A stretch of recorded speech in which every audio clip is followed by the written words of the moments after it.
ইংরেজি নববর্ষে লক্ষাধিক মানুষের ভিড় শ্যামনগর মুলাজোর ব্রহ্মময়ী কালীবাড়িতে।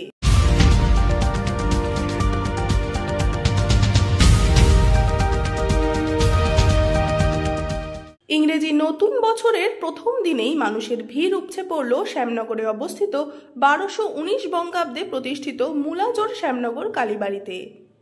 পৌষ মাসের প্রতিদিন মানুষের ভিড় থাকলেও পয়লা জানুয়ারির দিন আনুমানিক 2 থেকে 2.5 লক্ষ মানুষ পুজো দেবেন এই মন্দিরে। এই দিন পুজো উপলক্ষে বিশেষ পুলিশি নিরাপত্তা ব্যবস্থা করা হয় ব্যারাকপুর পুলিশ কমিশনারেটের পক্ষ থেকে। এছাড়াও মন্দিরের নিজস্ব নিরাপত্তা ব্যবস্থা রাখা হয়েছে সুষ্ঠুভাবে সম্পূর্ণ ব্যবস্থা পরিচালনা করতে। সংবাদ মাধ্যমের মুখোমুখি হয়ে মন্দিরের প্রধান পুরোহিত নিমাই চট্টোপাধ্যায় জানান, ব্যাপার হচ্ছে আজকে তো বছরের প্রথম দিন বলে না, আমাদের 17 তারিখ থেকে শুরু হয়েছে পুজোটা। আমাদের মানুষের ঢল মোটামুটি ভালোই আছে সব দিন এই কদিন ধরে। এখন আজকে সেই তুলনায় আশা করি হয়তো তার 3 গুণ ভিড় বেশি হবে আজকে। সেই হিসাবে সকাল থেকে আমরা 5টায় মন্দির খুলেছি। দেখুন মানুষের ঢল চারিদিক দিয়ে, শুধু মাথা ছাড়া কিছু দেখা যাচ্ছে না। আমরা প্রশাসনকে বলেছি, প্রশাসন আমাদের সাথে আছেন, প্রশাসনরা যথাসাধ্য চেষ্টা করছেন।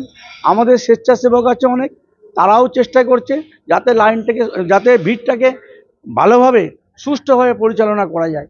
তার জন্যে আমরা পুরোহিতরা দেখুন 5-6 জন মিলে পুজো করছি চারদিক দিয়ে।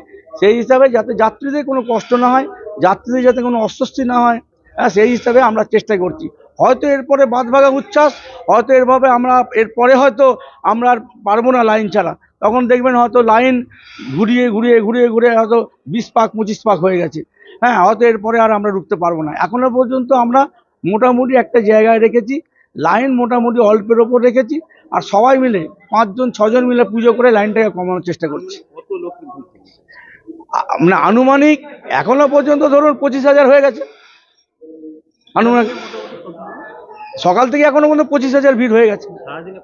সারাদিনে আমার তো মনে হচ্ছে 1.5-2 লাখ হবে আছে।